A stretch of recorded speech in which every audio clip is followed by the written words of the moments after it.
Canyon. And last but not least, we've been working with the Engelstead Family Foundation for many years now, and they've been a tremendous supporter. And each year I ask them for a little bit more, it seems like, and they don't even hesitate in giving it. So with that in mind, today I'd like to present President Jim for the foundation on behalf of the Engelstead Family Foundation, a check, a big one, for $18,500 for Santa Claus.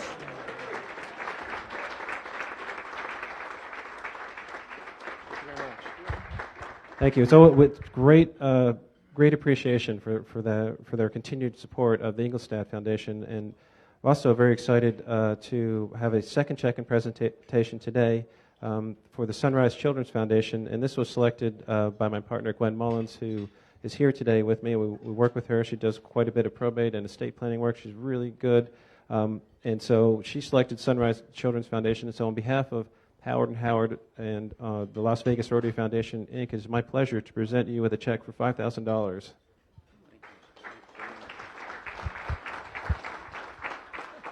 Thank you very much. We'd really like to thank Howard and Associates and my friend Gwen Mullins. We know that she's an advocate for early childhood education, as witnessed by her own children who are at the top of their class in school, in college. Sunrise Children's Foundation is a local 501c3 foundation. We were founded to provide education for those that normally wouldn't be able to be served.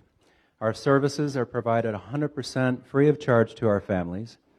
We have 43 classrooms across the southern Nevada, Las Vegas area for children of 0 to 3 years old. We have home visiting programs with children we have over 300 children in the programs for children 0 to 5 years old. We have 5 WIC clinics open, women, infant, children. We serve over 12,000 clients a month with food distribution packages.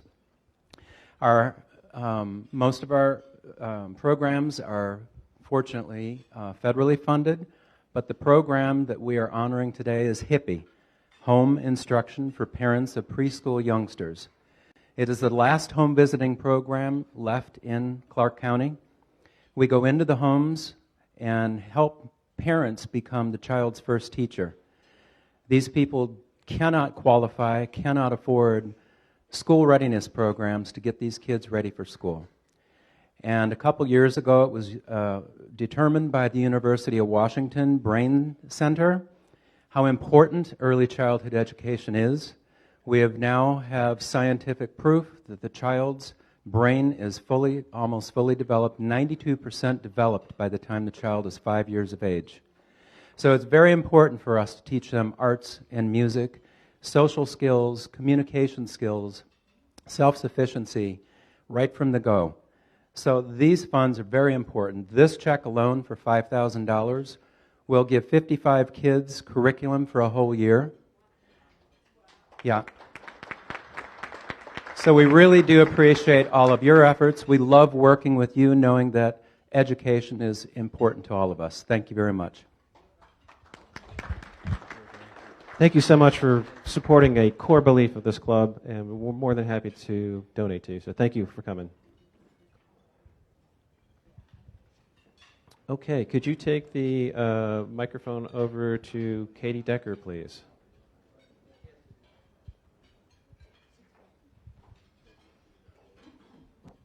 Good morning. I brought with me three amazing teachers today. I keep forgetting I have 3. So I have Amira Solomon. She is from Howard Hollingsworth. She teaches 2nd grade. Lisa De Jesus. She actually started out as a Bracken parent, and we convinced her to be a teacher over at Walter Long. So we have her there. And Courtney Collins has been with us at Bracken for a couple years now, and all 3 of these ladies are 2nd grade teachers, which we greatly appreciate.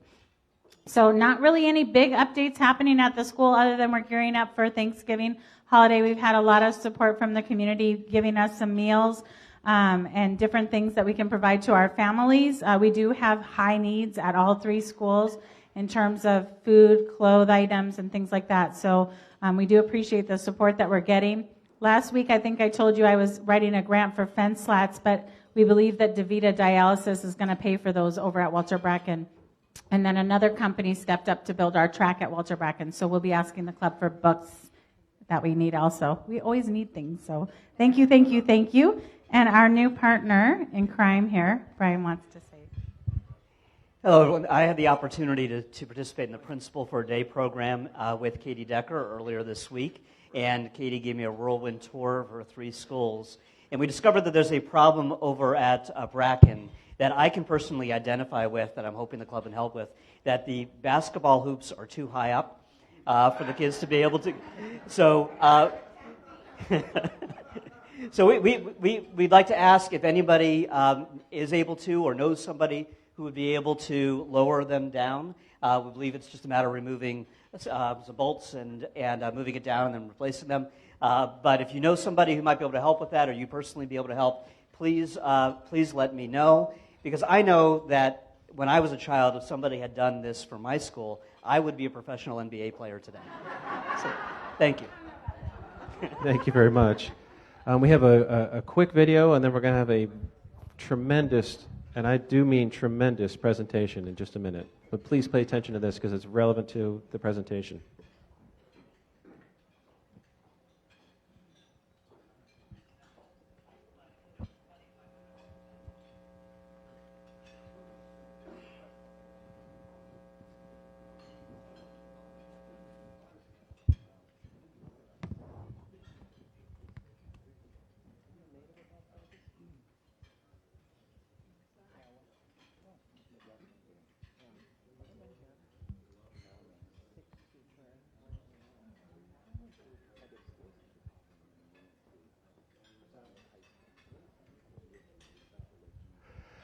Okay, we're having a little technical difficulties with the sound, but this is a nice brief video that talks about the Rotary International Foundation, what it does, the various international grants that it supports, and the importance of develop that idea by using that powerful network of Rotary to really change the world.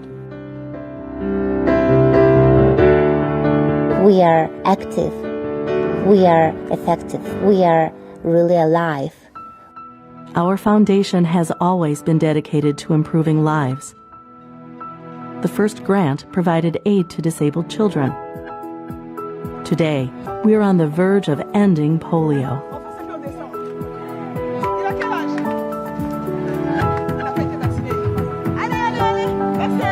Et lorsque je vois une mère me sourire après avoir donné le vaccin à son enfant, cela comble ma journée de joie. Parce que j'ai la conviction que cet enfant ne sera jamais handicapé. Without Rotary, this polio campaign wouldn't be anywhere. And the incredible effort that's been made from the very beginning is really unprecedented.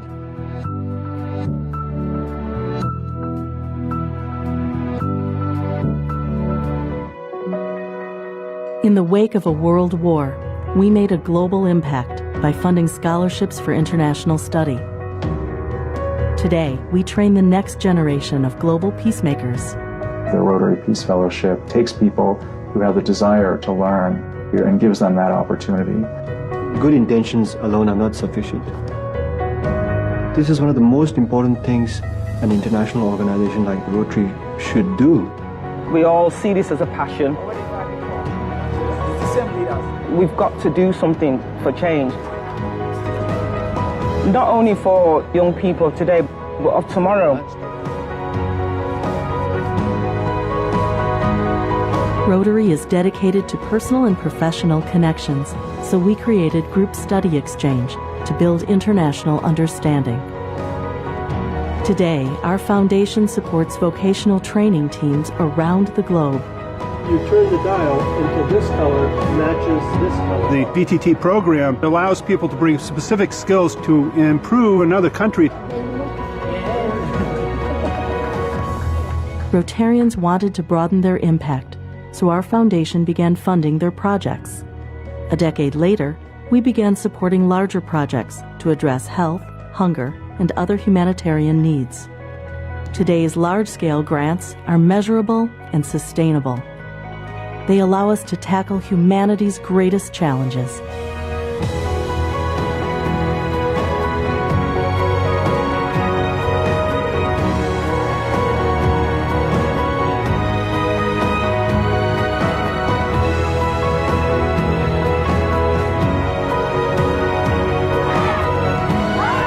100 years ago, Arch Klump had a vision.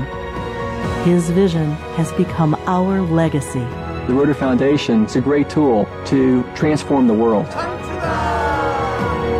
That's what Rotary is all about. Vision to see, faith to believe, and courage to act. The Rotary Foundation. We are doing good in the world. Let's continue for the next 100 years.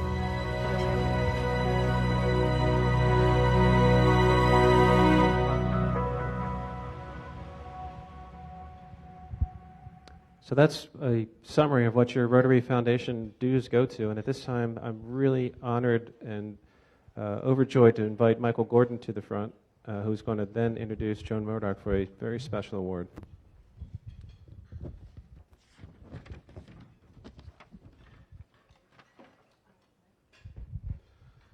Ladies and gentlemen, in a club that has achieved so many firsts, such as the oldest club in Las Vegas, the first club in Nevada with more than 100 members, the first and only Rotary club in the world to regularly meet on both Fremont Street and the Strip, you are now about to witness yet another historical first for our club.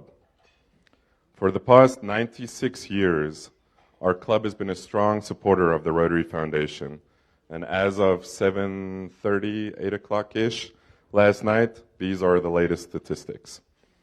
Our club's all-time giving, all-time, to the Rotary Foundation is $1,622,613.66.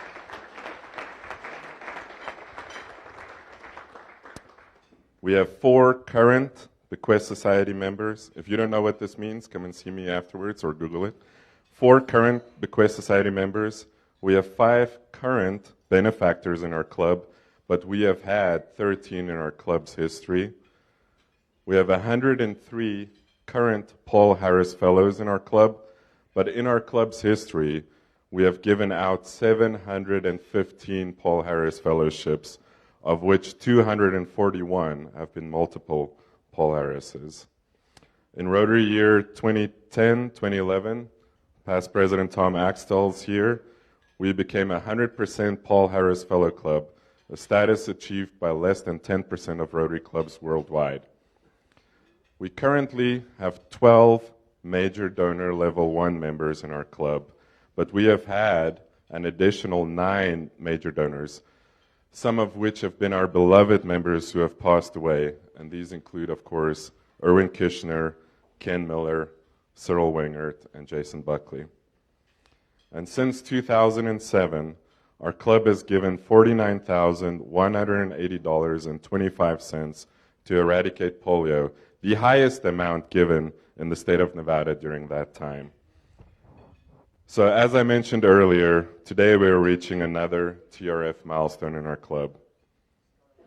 The trustees of the Rotary Foundation have given me the honor to express appreciation to a member who has made a substantial contribution towards the goal of international understanding and peace.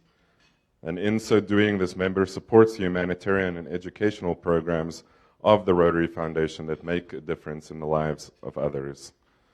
So for this historical first in our club, Rotarians, please rise and recognize our club's first ever Major Donor Level 2 recipient, Joan Murdoch.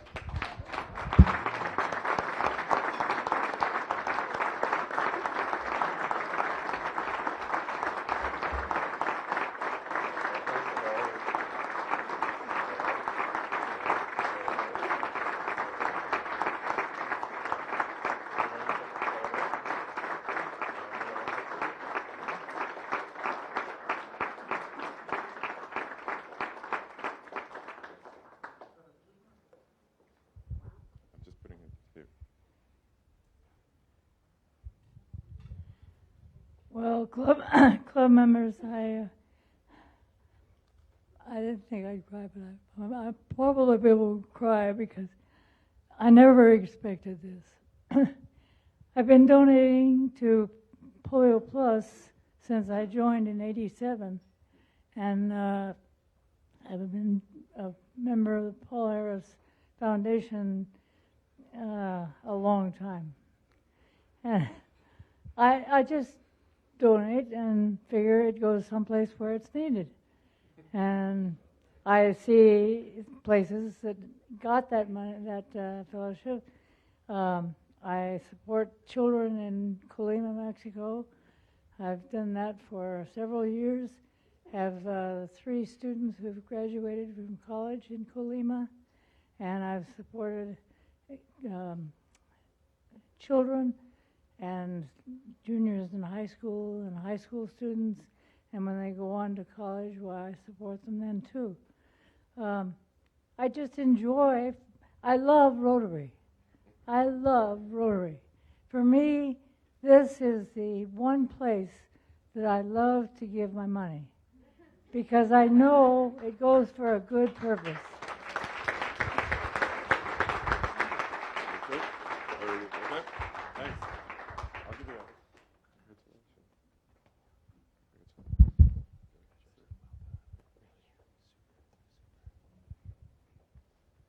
Thank you very much, and that's just incredible. The first level too.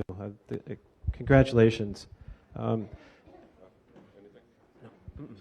for those of you who are wondering, you can set up automatic deductions out of your checking account or credit card. If you go to Rotary International, you can set up an ACH and it'll just take a deduction every month. So that's one way to consider getting there. At this time, I'd like to invite Kathy Dalby to the front to discuss the ballots and the nominations for our next board. Great. Well, on behalf of the past presidents of our club, it gives me great pleasure to present the slate of officers for the 2019-2020 Rotary year. As per our club's bylaws, we present the slate of officers prior to actually voting on them. And we need approval we ask for nominations from the floor in addition to getting approval of the slate of officers. So what I'd like now is a motion from the club. Okay, a second? The slate of officers stands for this voting year. I'd also like to say that for the second year in a row, we are moving into the electronic age and we are going to be voting online. Those of you who opened up your email today saw that they ran through a preliminary ballot. The actual voting will start the 20th and will close the 28th. If you have a problem voting or you're concerned about it, at the next meeting, Jim will have his computer and you can vote on his computer at the meeting. But you should, starting the 20th, you should be able to open up the slate and vote. And if you have any questions on the computer, don't ask me. Ask Jim. I can tell you about the slate, but not how the computer works. Or Jim. Okay, thank you. Thank you very much. At this time, I would just like to share something that happened at President's Advance. Jeff Breeden of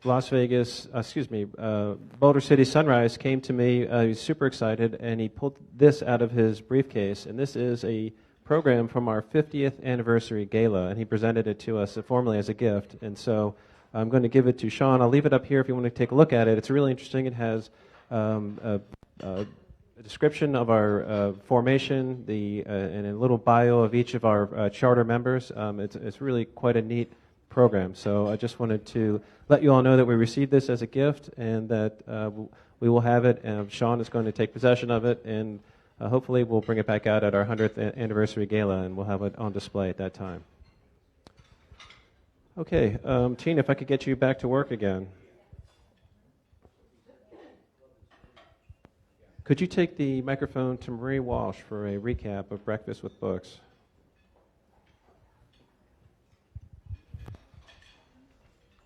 Thank you, President Jim. We had our Breakfast with Books on Tuesday, and needless to say, it was a success as always.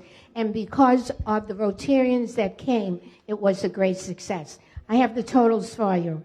We had 144 children, 72 adults, with a grand total of 216 people, which I thought was really good. And the most important thing is the children passed in their reading logs. The reading logs have 10 books on it, and they passed them in. and 560 books were read in 1 month. So that was incredible. It was really, really good. I'd like to thank all the Rotarians that came and helped out, and I'd also want to make note that we finally have the Rock and Rotary shirts. If I have been in touch with you by email and you have given me your size, would you see me at the end of the meeting, please, so I can give you your shirt? Thank you. Thank you. Can you take the microphone to Michael Williams, please? Yes. Michael, just a quick update on Magical Forest. Yes.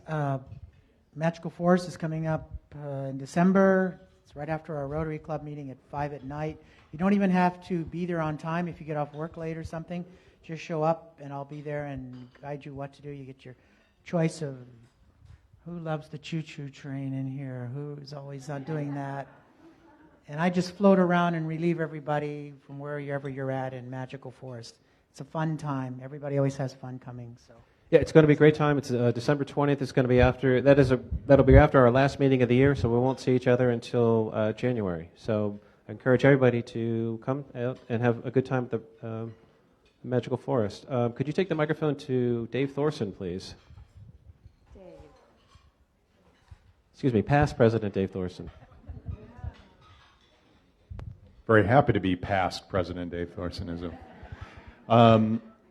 Wetzel Awards are 2 weeks from today out at Nellis Air Force Base. If you've never come out, please sign up to come out. It's a great ceremony. We do it in a much larger room now.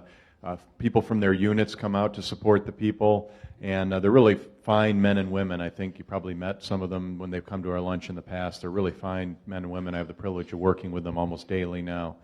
So come on out if you can. It's going to be at 3 o'clock. It'll be more or less immediately after this meeting, 2 weeks from today on the 29th. Thank you. Okay, great. Could you take the microphone to Jamie Goldsmith? We have something going on tonight? Yes, tonight is Wine to Water. It is $30 per person and includes a $10 donation to the Burkina Faso Water Project through One Drop. We are going to be doing some wine education as well as education on One Drop. And then we also have our high tea this Saturday to promote SOAR. That one is $26 plus tax and gratuity, and we will be doing raffles to raise money for the first responders. Thank you. Hey, could you take the microphone to Janice? Holiday party?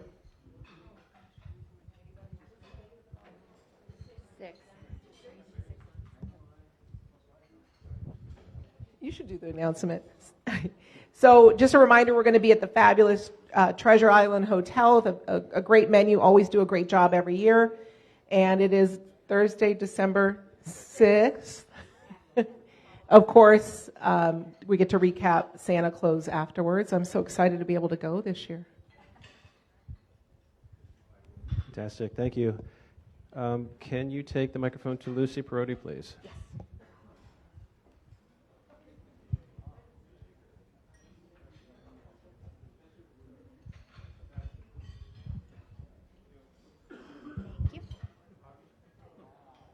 Hello, everyone.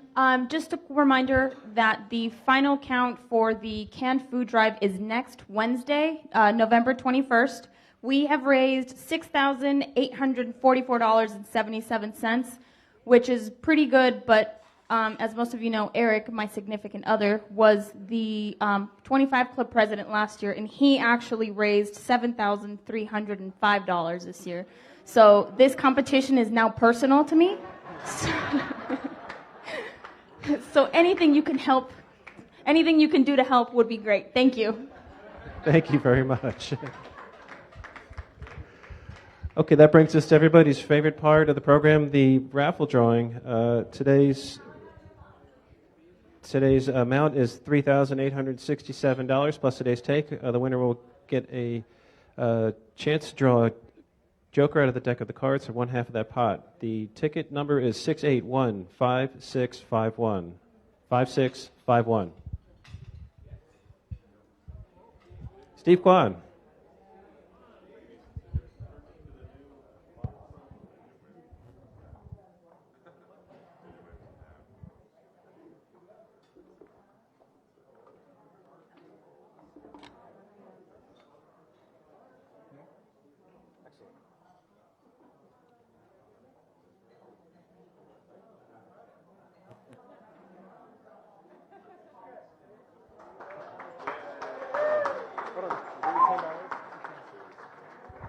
Steve drew the 6 of spades, so the pot will roll over to next week. For the Lowry's Bucks, the winning ticket is 681-5761.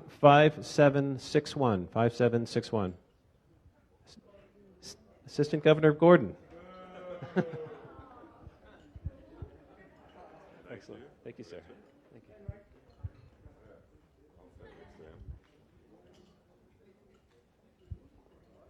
Thank you. At this time, I'd like to invite Tina Bishop up front.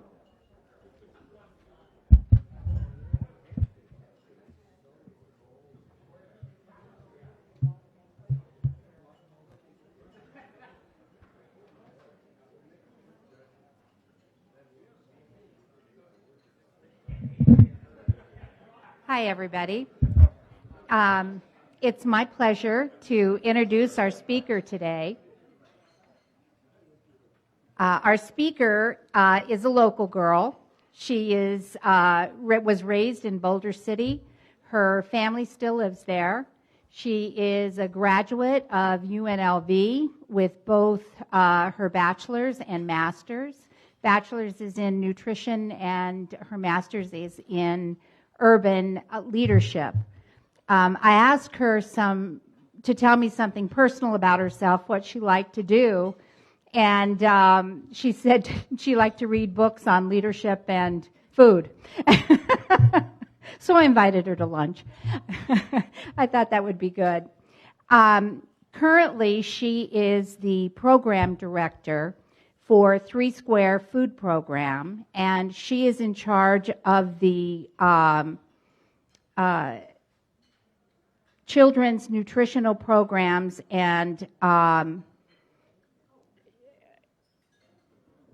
she oversees all of the children's nutritional programs. So at this point, I'd like to turn the microphone over to Dorian Stonebarger, and she will talk to us about her experiences at 3 Square. Thank you. Thank you guys so much. Hopefully it's okay if I float around a little bit. My friend Dave came over right before lunch, and he was surprised that I didn't mind speaking. But as he walked away, I said, unless there's a camera. And then I found out that it's Facebook Live, and even with that, so I'll be dodging the camera as we go along. I'm going to see if I can get this to come up on the display, because that is actually just that's just my home screen. I don't know how to do that, so it's okay. I'll, if somebody wants to do it for me, that's fine. Otherwise, I'll just talk.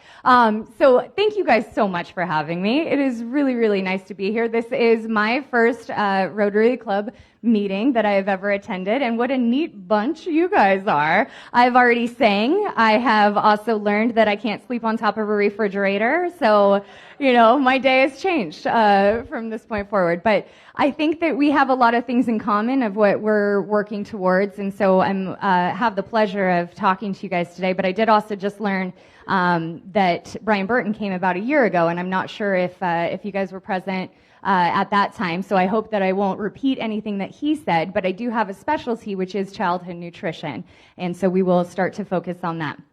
I did bring a handout, if we can ever get that up there, that will help you guys visualize a little bit of what's going on in Southern Nevada, too.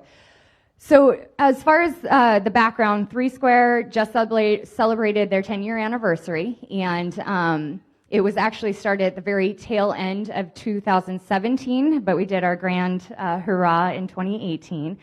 So we're fairly young, but in that period of time, we have distributed 300 million pounds of food to the community. And to put that in better perspective, just last year, that equated to 35 million meals, because I know we don't think of ourselves as eating pounds of food, right? So 35 million meals just last year. And we do that through a number of different ways. The focus here in Southern Nevada for 3 Square is Clark, Lincoln, Nye, and Esmeralda counties. There is a food bank of Northern Nevada that then takes care of the top half of the state. Nevada as a whole, food insecurity in Nevada is 12.7% of the individuals in all of Nevada are food insecure. And that might sound low, but in Southern Nevada alone, that's 271,000 individuals. So that's 1 in 8. What I tend to do, and if you just visualize this, that's almost 1 from every single table in this room. And that's a lot of individuals, and those are our neighbors. There is not a single zip code in the Las Vegas Valley that is not affected with hunger. And it does range anywhere from 12% up to over 20%. The zip code that we're in today is over 20% food insecurity. So that starts to help you picture that just a little bit. And if we do ever get this up, there is also a map that I can show you of exactly what that looks like. It does centralize around our urban core, and that is pretty common for any city in the nation. So we rescue food from retail outlets. We also rescue food from some distribution companies like US Foods. And when we say we rescue food, that can be anything from it is about to turn, so something that is nearing expiration and a grocery store would like to get rid of it, or something that is as simple as it's not cosmetically sound. And so we get all the funky fruits and vegetables that retail outlets believe that they won't be able to sell. And that is a huge, huge help to a food bank, right? So it is funny to think that, there we go. Yay, thank you. Here, I'm going to move to this slide. This is the food insecurity slide for the valley that we were talking about. And so this is every zip code in just the greater Las Vegas area. And you can see that all of them just ranging from, like I said, 10%, or I said 12%, so I apologize, but 10% on, and it gets a lot darker as we head to the center of our valley. So we rescue food from retail outlets. We also rescue food from hotels now, which I'm sure everybody is happy to hear about. That was something that didn't happen for years and was always a question of what happens to the food on the Strip after or at a banquet of any sort when it is not consumed.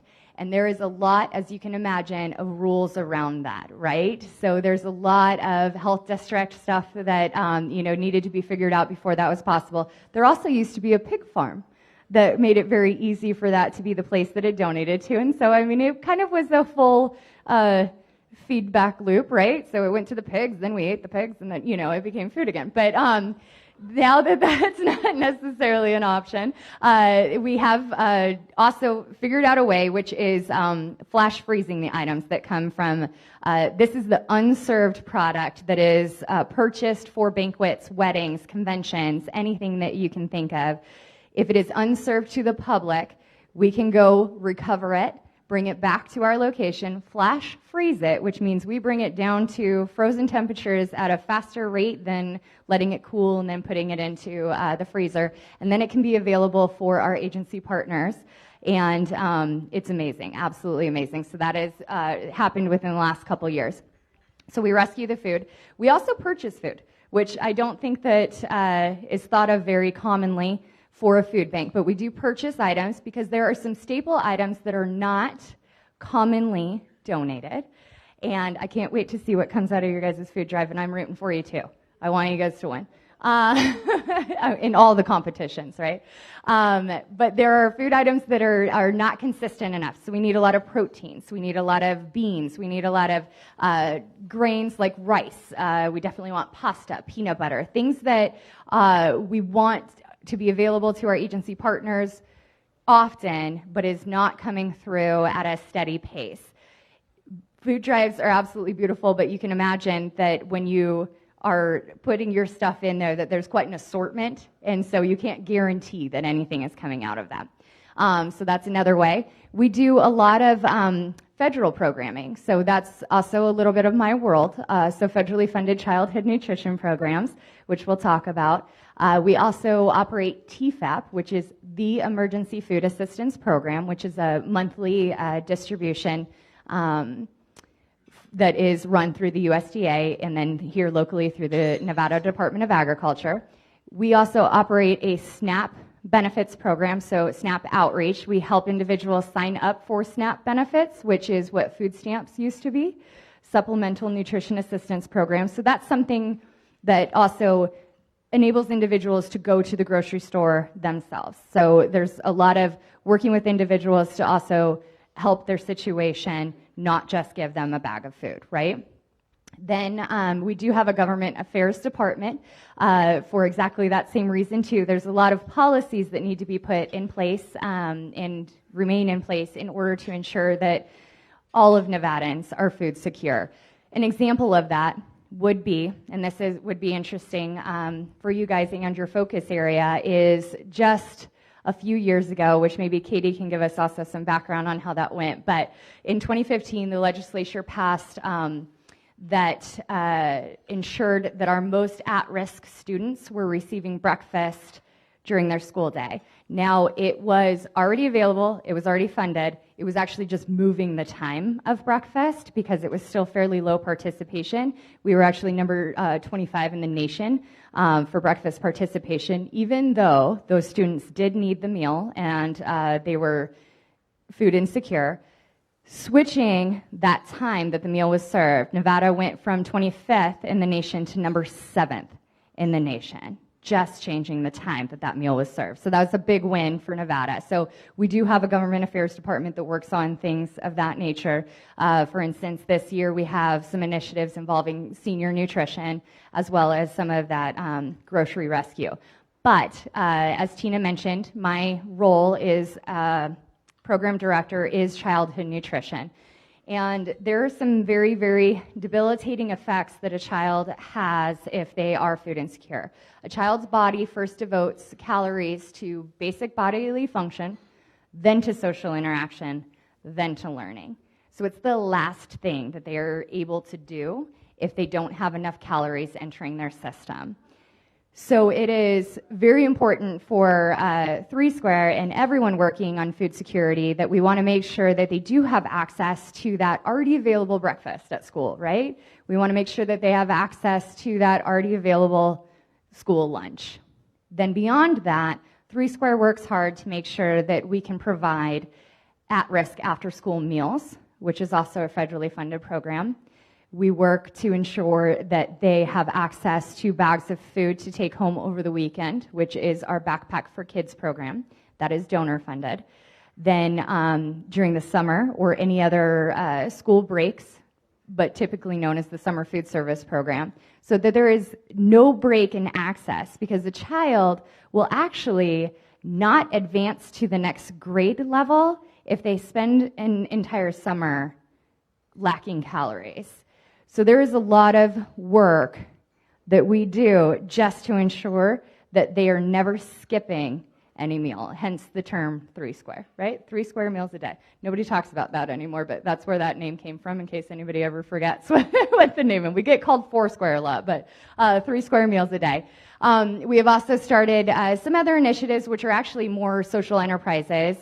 So we do vend meals as well now. So we do vend the National School Lunch Program for some charter schools here locally. Charter schools are gaining in popularity. We also vend to the Sunrise Children's Foundation that we affectionately refer to as baby schools, just so that we know what we're talking about when we're talking about different programs. And that, again, is all to ensure that that child is getting enough calories because they have higher rates of hospitalization, they have more behavioral issues, there are decrease in cognitive function because, again, if all of your calories are going to just moving your arms, then to talking to your peers, and then towards learning, it is very, very important that we ensure that these children are getting sufficient access to nutrition throughout their life cycle.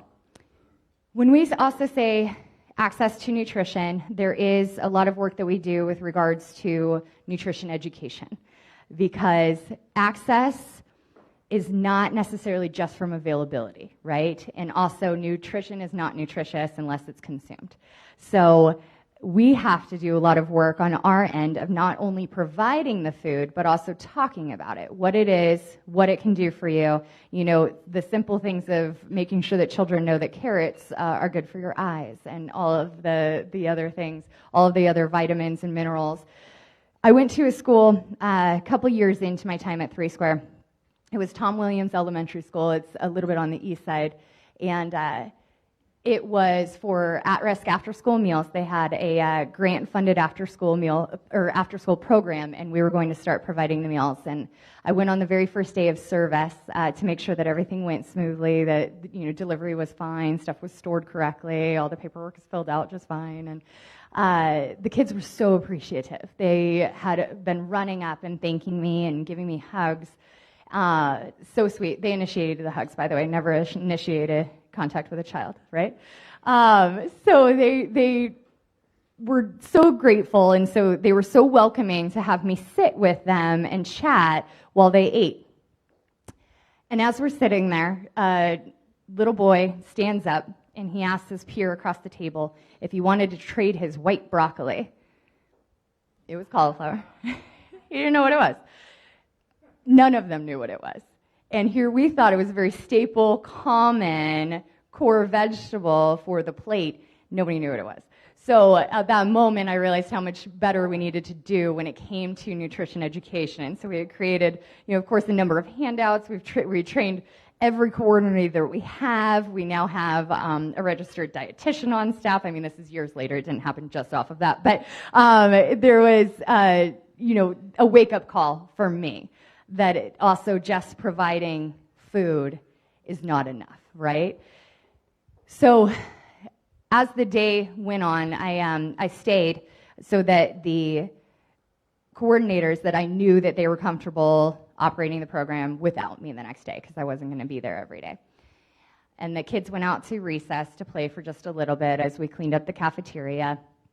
And when I left the cafeteria and I walked out, 2 little girls, unprompted, ran up to the gate from the field, and almost in unison, they yelled out, "Bye, 3 Square, we love you." And I waved, and I got in my car, and I just started bawling, right? This is exactly what I'm doing this for. This was affecting their lives. Not only how grateful that they were, how much they needed it, and just even to know an organization's name at that age, and to be so sweet, and to go out of their way to even say goodbye. I thought, oh my goodness. And if I wasn't hooked before, I was hooked from that point on, and this was probably only 2 years into my career. So I do think back on those girls whenever I get stressed out, or if there's something that I'm working on that just isn't, making it through. If there are policies that we're asked to give our opinions on, I think back to those girls, and also that nutrition education and knowing what we need to do, and also who we need to have at the table in order to make those decisions, because we can't make them for the individuals that are the recipients. We need to work with them. Because I was a little off on this, I'll just see if there's anything gravely missing.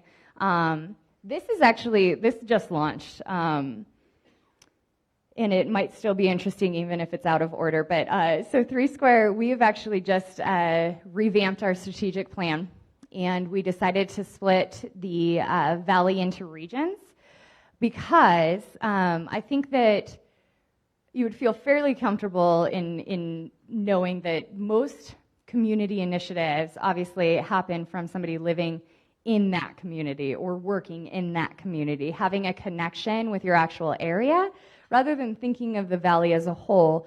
Yes, we will still work on the valley as a whole, but when we're talking about Henderson, we want to meet with those that are in that, I guess, somewhat violet area, purple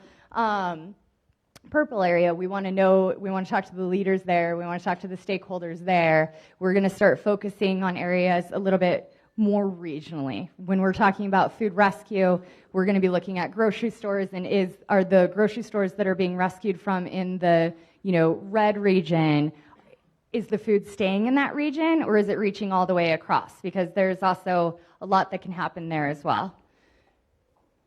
And I'm not sure that anybody needs to be told the contributing factors to hunger. Hunger is just a symptom. It's a life-threatening symptom, but it is just a symptom of much larger issues. So poverty, of course, is the number one. Inadequate income is the number one cause of food insecurity. And so there are, at times, I'm sure everybody's heard that Chinese proverb, if you give a man a fish, you feed him for a day. If you teach a man to fish, you feed him for a lifetime. And that is a beautiful sentiment, and it has so much meaning. But in order for it to hold merit, we also have to be doing all of the things to actually teach the individual to fish. And, right now, I can't name 13 initiatives that are happening federally that are workforce development or to raise the minimum wage and to put a cap on living expenses. But I can name 13 nutrition programs that are federally funded. So unless we change that dynamic, we're going to continue to give the food at the same time of working through some of those other issues. Another unique thing that Nevada has is food deserts. So that is just labeled as a void in fresh fruits or vegetables. It can even be just the distance between what individuals have for the closest grocery store, and that's over a mile. So if you think of it that way, that is most of Nevada. We already named these. We already named those? All right. Oh, okay. So how can you help? And then also you guys can ask questions if you have any, but I am going to hang out for a little bit too. How can you help is usually what most people ask, and that is with either your time, your treasure, or your talents. And so time and talents can go together, but just being there. We do pack meals every day when we talk about making sure that kids have access to after-school meals. We are packing close to 10,000 meals a day that are going out to Boys and Girls Clubs, rec centers. We partner with all of the Safe Key entities that are located in all of the schools, and so close to 10,000 meals a day. So simply coming in, helping pack those is very effective. We also pack produce. One of those slides that I had skipped over does say that we are distributing over 40% of the food that we're distributing is in fresh produce. So that gets packed from bulk into smaller bags that are more manageable for families to take home. Treasure, obviously money or food.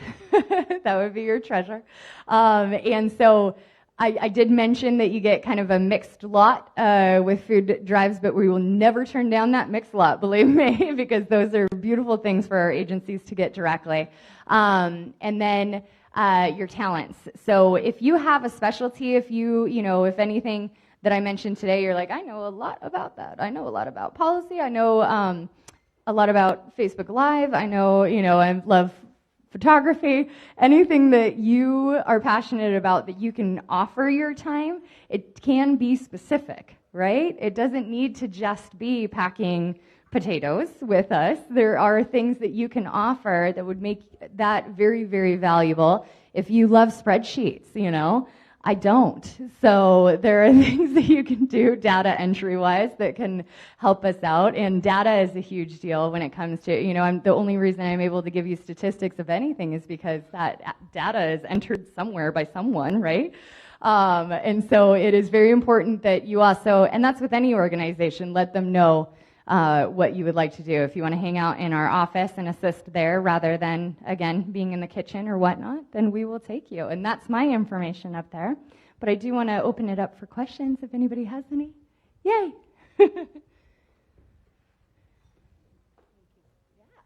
When the schools are closed, summertime and the breaks during the year, where do they go to get this food? Awesome.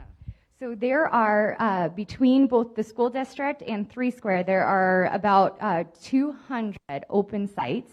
The school district does do about 90 school locations that they are now open to any child that needs access to that breakfast or lunch.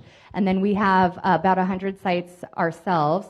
And then we have mobiles on top of that. So even though the summer food service program has been available for a while as well, and with the school district and 3 Square both trying to promote it, it is still very, very difficult.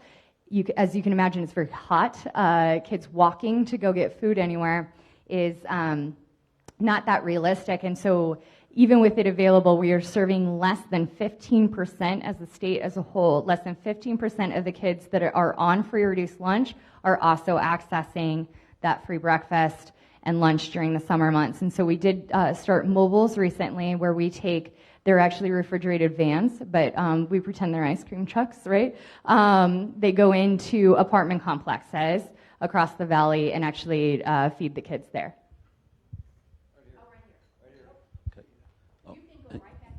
All right. So we can hear from your presentation how much passion you have for this, and I think it's wonderful. I do have a question. I'm hearkening back to the initiatives under particularly, I guess, by Michelle Obama to try and improve the nutritional quality of what's out there. And I recall the press reporting that it involved enormous waste of food that the children wouldn't eat. So you alluded to the education aspect a little bit, but trying to balancing, what they need versus what they'll eat. And then also, I guess, at the same time, there's that other dimension of cost where vegetable proteins are so much less expensive than meat, and yet, so, how do you deal with those kinds of trade-offs? Oh, it's constant. So it is, I'll start with the vegetable proteins and then I'll go into Michelle Obama, because there is still, I think that's even those that are food secure are having a difficult time making the right food choices, right? Or from moving from a high protein or high meat protein to plant-based protein. And so that's a shift that I think is happening across the board, just in food. And so that's where Meatless Mondays have come from, different initiatives. Hopefully we'll see that more and more. But it is even more so when you're trying to give a kid a carrot instead of a Taki, and that's what they've been used to snacking on in the afternoon. So it is definitely a challenge. The food education programs that we've started have been really fun. We have noticed higher satisfaction with after-school meals in the sites that do run those programs, and that is just a comfort of food, I think. And there was a halt with regards to the food quality. Like they had a stricter limit on salt at one tier, and that actually halted at the second tier because they were noticing so much waste. There wasn't a lot of education going out with the stuff, and so the kids are just believing that it's bland. You're still getting the same chicken that you want to taste like Panda Express, and when you're eating it, you feel that all you can taste is the whole wheat, and then the salt is lower, and it just didn't taste as good. But luckily, a lot of the manufacturers, because you still have those limits, they've gotten better at that too. So a lot of this distributors for the USDA programs have definitely improved that, and I can say that because I taste test them all as well. Weird process, but it's gotten better. It's gotten better. Yes, sir. Here. How observant must you be with expiration dates of merchandise you're handling? So great question. And I don't oversee the process, but I do know that there are different dates with regard. So Best Buy and an actual expiration date are two different things. So Best Buy, it takes away the quality of taste before it then starts to become maybe a little less high in nutrients, and so you have a little bit more wiggle room than when you're talking about something that actually expires. There's particular products that absolutely cannot go past their expiration date, and that is baby formula is one of them, and I can't remember the other, but luckily we're not sorting food right now, right? But there is some wiggle room, and luckily the manufacturers will even give you that, and they'll tell you what starts to happen with their food product afterwards, because most of it is Best Buy. Okay, so your food that you serve my students is by far superior to what the kids get at lunch and at breakfast. The kids in Clark County schools get a sugary cinnamon roll for breakfast instead of an actual breakfast. And they love the vegetables. They eat every bit of it. Yay. So at Hollingsworth and Long, It's we're working. 100% free and reduced lunch. And so we do serve our children, all of them, breakfast and lunch, and then they get the 3 Square after school as a part of our 21st Century Learning Grant. Your food is like, can you take over the rest of it? Because seriously, I mean, you have fresh vegetables, fresh fruit, and the kids do eat it. Like, I think somebody thinks they won't eat it if it's healthy, but they totally will if it's good. And even the way that they put the food together, the little pizzas that they make with the pita, they love that. And they love your food, so thank you. Well, thank you. And that applause actually should not go to me. It goes to Katie and all of her schools, because the reason they love it is also because of the awesome people that you have in charge of the programs, right? So the one thing that wasn't mentioned is we have some limitations with our programs because we don't have access to kitchens at all of the facilities. So our food is cold. It's a box lunch. It's cold. If you have the ability to heat it and it is your kitchen, then we will serve you, we'll send you the protein separately. You can heat that up. So I really appreciate that, because a lot of the feedback obviously is like, oh, it's cold, So we try to treat it more like a Lunchable and all that. But that's where the emphasis on fresh fruits and vegetables comes in, because we're not heating anything. It can't be, mashed potatoes when it's cold. It's, you're going to do more raw fruits and vegetables. But it is entirely up to the site leader on how the kids react to that and them talking about the food. And I actually was at Hollingsworth recently. I'm sorry I didn't see you. But I love that you have the 21st Century program now, and the kids were super happy about it. And actually, a young lady drew me a picture that is now on my desk. So I just want to show you that. No more food questions? Yay. Do you want me to? I can. I got it.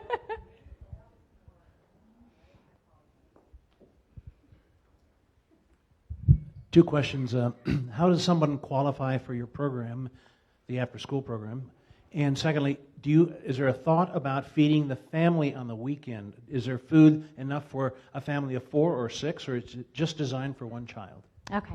So the after-school meal program is any school that is 50% or more free or reduced price lunch is eligible to serve it, but you also have to have an after-school meal I keep saying after-school meal program because I say it so much, but after-school program in place, something as an enrichment activity for the kids. Competitive sports don't qualify, because if you look at it this way, if you're not good at soccer, you can't then also be denied a meal. And so as long as you have an enrichment, something open to the whole school, at a 50% or more, so we're looking at risk neighborhoods, which I have to tell you, 62% of our children in the Clark County School District qualify for free reduced price lunch. So finding a school over 50% is not a hard thing to do. It's actually harder to find one that is not. And so any of those kids in those schools that have an after-school program can go, and you don't even have to sign up for the after-school program. It just has to be available. So we have something, it's called the umbrella model, that is beautiful, that if you have those programs in place and the school is open to it, anybody can eat. As far as the Backpack for Kids program, because that one is donor funded, that is a little bit more selective. It is intended for the most severely at-risk identified kids, and they do have to sign a permission slip because it is going home with them, and so the parent has to be aware of that and make their family in charge of the allergies that are possibly in there, and those are all listed out. It would be lovely to feed the whole family, and so there have been smaller programs that have started to give groceries to the families at at-risk schools, and we've partnered with another organization called Communities in Schools to identify those sites. There's about 13 that do receive that once a month right now, where it's an entire grocery distribution. So again, that focus on fresh fruits and vegetables, and then also a pack of assorted shelf-stable items that are available at those schools. And it is, in about an hour, we can give groceries to about 200 families. And so it's fantastic, but unfortunately not as big as we would want it to be. There are currently no federal programs that pay for that, and that tends to be why the children's programs are larger.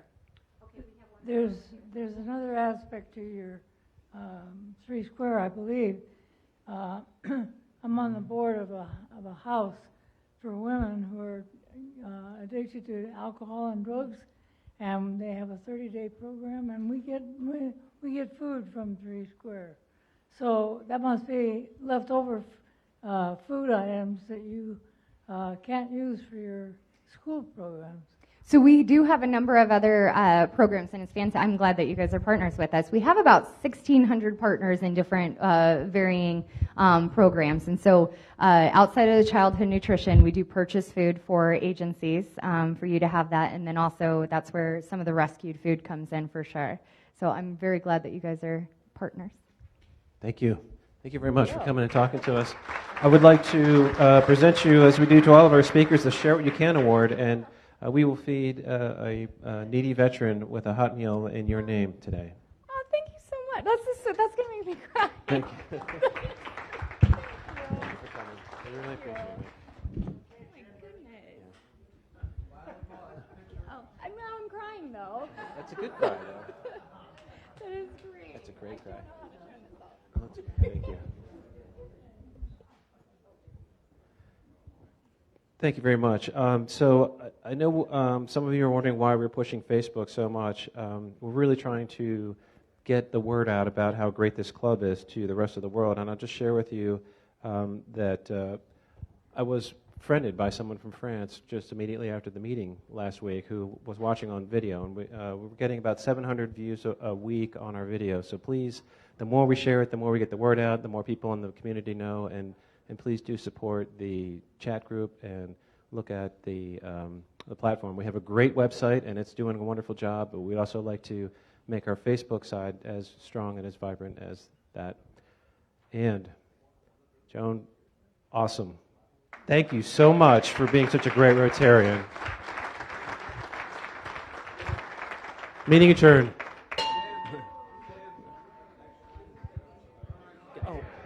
Yes, next week we meet on Wednesday. It's our joint meeting with the Kiwanis Club, and we also have a board meeting immediately following today's meeting.